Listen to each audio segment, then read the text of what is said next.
বেলা ফুরাবার আগে বইটি অত্যন্ত চমৎকার একটি বই। এই বইটি আপনার জীবন বদলে দিতে সক্ষম। আপনার চলাচল, চিন্তা চেতনা এমনভাবে বদলে দিবে যে আপনি নিজেই টের পাবেন না। কেননা রিমাইন্ডার হিসেবে এই বইয়ের কোনো জুড়ি নেই। হ্যালো ভিউয়ার্স, না অ্যাকচুয়ালি লিসেনার্স। আপাতত লিসেনার হিসেবেই থাকেন, কেননা আপাতত এই চ্যানেল অডিও বুক হিসেবেই সেবা প্রদান করবে। তবে পরবর্তীতে বেশ কিছু ভিডিও কন্টেন্ট নিয়ে উপস্থিত হওয়ার তীব্র ইচ্ছা, আকাঙ্ক্ষা সবটাই আমার আছে। তবে সেজন্য প্রয়োজন আপনাদের সাপোর্ট, আপনাদের ভালোবাসা। দয়া করে চ্যানেলটি সাবস্ক্রাইব করে বেল আইকনটি প্রেস করে রাখুন। কথা দিচ্ছি, হতাশ করব না। এবারে আসা যাক ভয়েস অফ ইয়ুথ নিয়ে। নাম শুনেই বোঝা যাচ্ছে চ্যানেলটি তরুণ প্রজন্মের সাথে ওতপ্রোতভাবে জড়িত। একদম তাই। চ্যানেলটির যাত্রা মূলত তরুণ প্রজন্মকে ডেডিকেট করেই। জানি না তরুণ প্রজন্মের কেমন সাড়া পাবো, তবে আমি বিশ্বাস করি তরুণ প্রজন্ম যখন জাগ্রত হয়, ন্যায় প্রতিষ্ঠিত হতে তখন বাধ্য। যাই হোক, কথা না বাড়িয়ে আমার আজকের ভিডিওটির টপিকে ফিরে আসি, যা আপনারা ইতিমধ্যে থাম্বনেল আর টাইটেল দেখে বুঝে গিয়েছেন। হ্যাঁ বন্ধুরা, আজ আমরা তরুণ প্রজন্মের একজন অনন্য আইডল আরিফ আজাদ ভাইয়ের বেলা ফুরাবার আগে বইটি নিয়ে উপস্থিত হয়েছি। আপনাদের জন্য পর্ব আকারে সম্পূর্ণ বইটি আমাদের চ্যানেলে আপলোড করা হবে, তাই আশা করছি আমাদের চ্যানেলের সাথে থেকে ধৈর্য সহকারে সম্পূর্ণ বইটি শেষ করবেন। আপনার জন্য থাকছে আজ প্রথম পর্ব।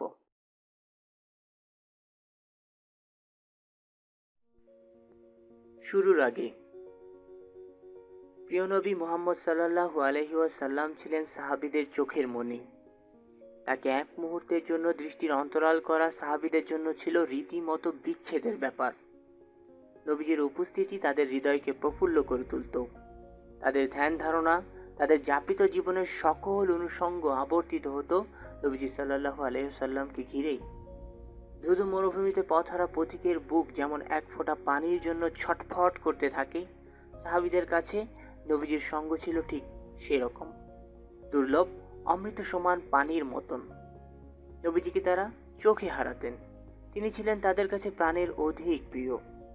যে মানুষটিকে এক পলক না দেখলে সাহাবীরা অস্থির হয়ে উঠতেন, ব্যাকুল হয়ে পড়তেন, যার মুহূর্তকাল অনুপস্থিতি সকলকে দিশেহারা করে তুলত, একদিন সেই মানুষটি যখন দুনিয়ার পার চুকিয়ে বিদায় নিলেন, দুনিয়ার জীবন ছেড়ে পাড়ি জমালেন অনন্ত অসীম জীবনের পথে, সাহাবীদের মনের অবস্থা তখন কেমন হয়েছিল?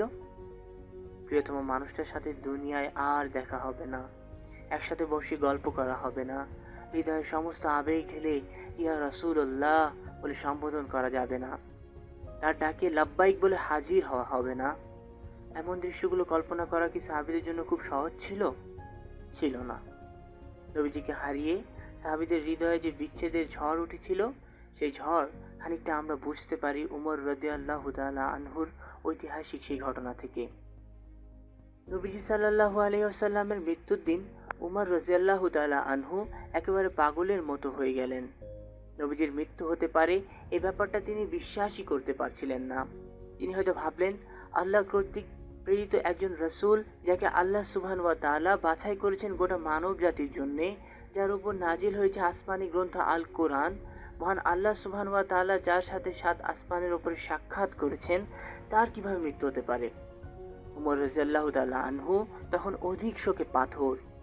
মুহাম্মদ সাল্লাল্লাহু আলাইহি ওয়াসাল্লামও একজন মানুষ, মানুষ হিসেবে তার মৃত্যু হওয়াটাই স্বাভাবিক।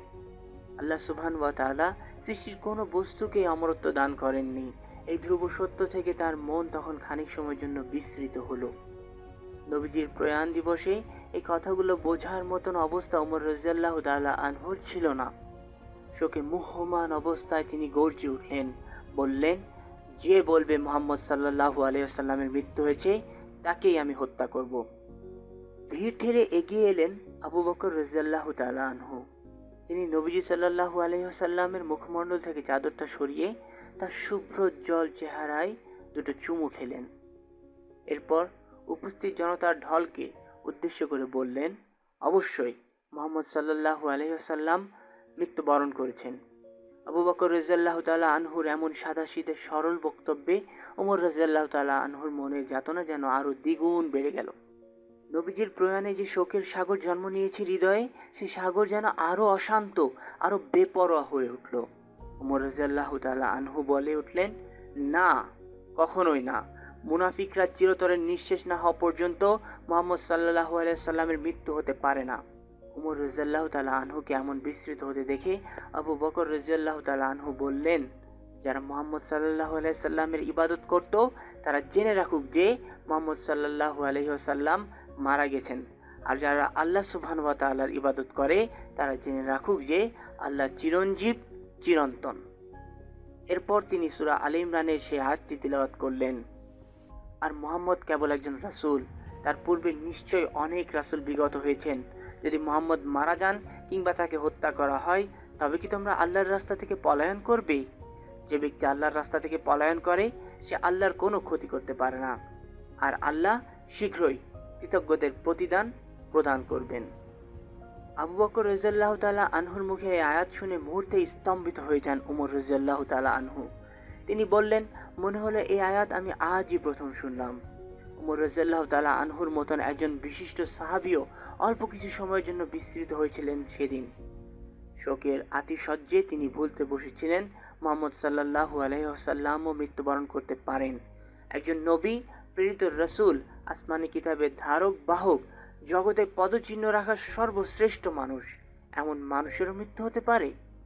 ভাবনার এমন দোটানায় বিস্মৃতির এমন ঘোরে নিমজ্জিত ছিলেন ওমর রাদিয়াল্লাহু তাআলা আনহু। আবু বকর রাদিয়াল্লাহু তাআলা আনহুর মুখ থেকে কোরআনের একটি আয়াত শুনেই সেদিন তার এই ঘোর ভাঙল। বুঝতে পারলেন অতি শোকে এক মহাসত্য, এক মহাবাস্তবতা থেকে বিচ্যুত হয়েছেন তিনি। এমন নয় যে এই আয়াত এর আগে ওমর রাদিয়াল্লাহু তাআলা আনহু শোনেননি। ইতোপূর্বে অনেকবার তিনি এই আয়াত তিলাওয়াত করেছেন। অনেক মানুষকে তিনি এই আয়াত পড়ে শুনিয়েছেন, শিখিয়েছেন। তারপরও তিনি বললেন, মনে হলো এই আয়াত আমি আজই প্রথম শুনলাম।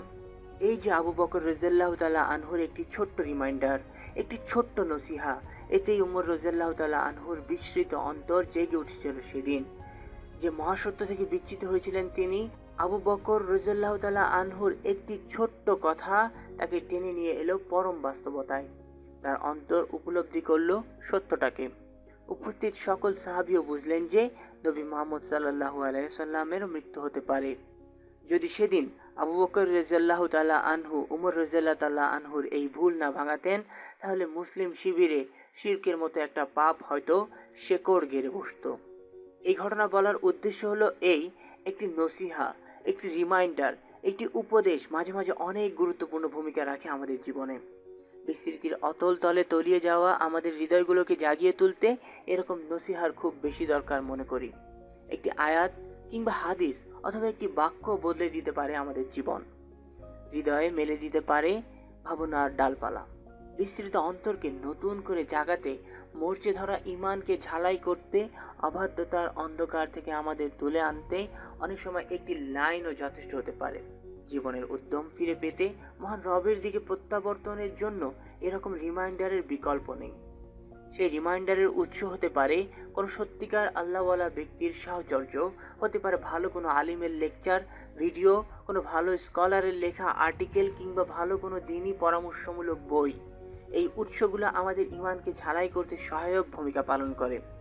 এসবের সাথে জীবনকে ওতপ্রোতভাবে জড়িয়ে ফেলতে পারলে পথ হারাবার আশঙ্কা ক্ষীণ হয়ে আসে। একজন সাহাবীর ঘটনা এই ক্ষেত্রে উল্লেখযোগ্য মনে করছি। যতক্ষণ তিনি নবীজি সাল্লাল্লাহু আলাইহি ওয়াসাল্লামের সাহচর্যে থাকতেন, ততক্ষণ তার মনে হতো যেন তিনি জান্নাতের বাগিচায় হেঁটে বেড়াচ্ছেন। মনে হতো জান্নাতের সৌন্দর্য, জান্নাতীদের বিচরণ, কলকল নহরের ধ্বনি সবকিছুই চোখের সামনে দেখতে পাচ্ছেন। নবীজির কাছাকাছি থাকলে তার অন্তর সারাক্ষণ আল্লাহর ভয়ে কাঁপতে থাকে, হৃদয় টইটম্বর থাকে ঈমানে। কিন্তু যখনই তিনি নবীজির সাহচর্য ছেড়ে নিজের ঘরে যেতেন, তখনই যেন সবকিছু থেকে ছিটকে পড়তেন, স্ত্রী সন্তান সংসারের ভাবনায় ডুবে যেতেন। এই ব্যাপারটা তাকে খুব পীড়া দিত। ভাবতেন নবীজির সাহচর্য ছেড়ে আসলেই বুঝি তিনি মুনাফিক হয়ে যান। না হয় তার কাছ থেকে বিদায় নেওয়া মাত্র কেনই বা তার মনে হয় যে তিনি দুনিয়ার ভাবনায় ডুবে গেছেন। স্ত্রী সন্তান সংসার কেনই বা তার কাছে অধিকতর প্রিয় হয়ে ওঠে। কেন তিনি আবদ্ধ হয়ে পড়েন দুনিয়ার শেকলে। এই চিন্তাগুলো যখন তার হৃদয় পটে উদয় হতো, তখন তিনি অঝরে কাঁদতে শুরু করতেন। এত বেশি কাঁদতেন যে মনে হতো তার খুব প্রিয় কোনো মানুষ বুঝি মৃত্যুবরণ করেছে, যেন কোনো এক নিদারুণ বিচ্ছেদ ব্যথায় তিনি কাতর। একদিন আবু বকর রাদিয়াল্লাহু তাআলা আনহু তাকে এভাবে কাঁদতে দেখে কান্নার কারণ জানতে চাইলেন। ওই সাহাবী বললেন, আমি যখন নবীজির সাহচর্যে থাকি তখন মনে হয় আমি যেন জান্নাতে হেঁটে বেড়াচ্ছি। আমার হৃদয় তখন হিদায়াত, নূর আর ইমানের জোয়ারে টইটম্বর থাকে। কিন্তু যখনই ঘরে ফিরি মনে হয় যেন দিন থেকে ছিটকে পড়েছি, দুনিয়াকে আপন করে নিয়েছি, মুনাফিক হয়ে গেছি। নবীজির সাথে থাকলে একরকম লাগে, তাকে ছেড়ে এলে অন্যরকম। আমি জানি না কেন আমার এমন হয়, কেন আমি দুই সময় দুই রকম অনুভূতি পাই। তখন আবু বকর রাদিয়াল্লাহু তাআলা আনহু বললেন, তোমার মতো আমার সাথেও ঠিক একই ঘটনা ঘটে। নবীজির পাশে যখন থাকি মনে হয় এই তো দেখতে পাচ্ছি জান্নাত, এই তো সবুজ মিনার, ওই যে টলটলে স্বচ্ছ পানির ঝর্ণা, সবুজ গালিচার মতন দিগন্ত বিস্তৃত মাঠ। কিন্তু যখনই নবীজির সাহচর্যের বাইরে আসি, যখন নিজের পরিবার পরিজনের আসরে উপস্থিত হই, মনে হয় এই বুঝি ছিটকে পড়লাম জান্নাতের পথ থেকে, এই বুঝি বিপথে চলে গেলাম, বিভ্রান্ত হয়ে গেলাম। তোমার মতো ঠিক একই সমস্যায় আমিও নিপতিত। চলো আমরা বরং নবীজির কাছে গিয়ে আমাদের সমস্যার কথা জানাই। সাহাবীরা নবীজির পাশাপাশি যখন থাকতেন তখন একটা জাগরণের মধ্যে সময় কাটতো তাদের। ইমানের আলোচনা, আমলের আলোচনা, জান্নাতের বাহারি বর্ণনা, জাহান্নামের ভয়, তা থেকে পরিত্রাণের উপায় ইত্যাদি আলোচনায় মজে থাকতেন তারা। নবীজির সঙ্গ ত্যাগ করা মাত্রই তাদের মনে হতো এই বুঝি তারা দিন থেকে ছিটকে পড়লেন, এই বুঝি আবার ডুব দিলেন দুনিয়ায়। নবীজির সঙ্গে থাকলে তারা একরকম থাকতেন, নবীজির সঙ্গ ত্যাগ করলেই অনুভব করতেন অন্যরকম। নসিহা তথা রিমাইন্ডারের গুরুত্বটা এখানেই। যখন আমরা কোনো ভালো ইসলামী বই পড়ি, আমলের বই পড়ি, তখন আমাদের হৃদয়ে একটা দোলা কাজ করে, ইচ্ছে করে আমল করার, বদলে যাওয়ার, নতুন করে সবকিছু সাজিয়ে নেওয়ার। কিন্তু যখনই আমরা আবার দুনিয়ার অনুষঙ্গে মিশে যাই, আমাদের সেই উদ্যম ফুরিয়ে যায়। যখনই এরকম অবস্থা হবে তখনই আমাদের উচিত ইমানের আলোচনা হয় কিংবা ইমানের আলোচনা আছে এমন বিষয়বস্তুতে ফিরে আসা যা আমাদের জন্য রিমাইন্ডার হিসেবে কাজ করবে। এই বইটিকে এরকম একটি রিমাইন্ডার হিসেবে দাঁড় করাতে চাইছি, অন্তত আমার জন্য। এই বইতেই আমি তরুণদের সমস্যাগুলোকে প্রাধান্য দিয়েছি সবচেয়ে বেশি। মোটা দাগে বলা চলে এটা তরুণদের উদ্দেশ্যে লেখা। একজন তরুণ হিসেবে আমি যে সমস্যাগুলোর মুখোমুখি হই কিংবা হয়েছি সেগুলো নিয়েই আমি আগাতে চেয়েছি এখানে। নিজে একজন তরুণ হওয়াতে তরুণদের মনস্তত্ত্ব বোঝাটা আমার জন্য দুরূহ ছিল না অবশ্যই। নিজের যাপিত জীবনের অধ্যায়ে একজন তরুণ যে সমস্যাগুলোর ভিতর দিয়ে যায়, জীবনের অলিতে গলিতে সেই যে প্রতিবন্ধকতা, যে সমস্ত বাধার সম্মুখীন হয়, সেগুলো থেকে বেরিয়ে আসার জন্য কিছু নসিহা তুলে ধরেছি মাত্র। এই নসিহাগুলো সবার আগে আমার নিজের জন্য। আমি এও জানি আমার মতন হাজারো যুবককে এই প্রতিবন্ধকতাগুলোর ভেতর দিয়ে যেতে হয়। যদি এই বই তাদের সামান্য উপকারে আসে, যদি কোনো তৃষ্ণার্ত হৃদয় খুঁজে পায় এক পশলা বৃষ্টি, অন্ধকারাচ্ছন্ন পথের কোনো এক পথিক যদি খুঁজে পায় এক টুকরো আলো, তবে আমার এই কাজ সার্থক। তরুণদের নিয়ে কাজ করার স্বপ্ন আমার অনেক দিনের। এই তরুণরাই তো আমাদের উম্মার শক্তি। বিচ্ছিত পথ মারিয়ে আমাদের তরুণরা যত বেশি জীবনের সঠিক গন্তব্যের দিকে ফিরে আসবে, এই উম্মার বিজয় তত বেশি ত্বরান্বিত হবে।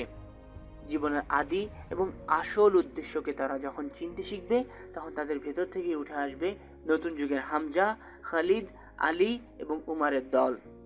তাদের নিয়ে স্বপ্ন দেখতে এবং স্বপ্ন দেখাতেই আমার এই ছোট্ট প্রয়াস। সেই প্রয়াসের সবটুকু জুড়ে আছে তারুণ্য। নিজেকে নতুনভাবে চিনতে, নতুন আঙ্গিকে আবিষ্কার করতে এবার চলুন আমরা ভেতরে প্রবেশ করি।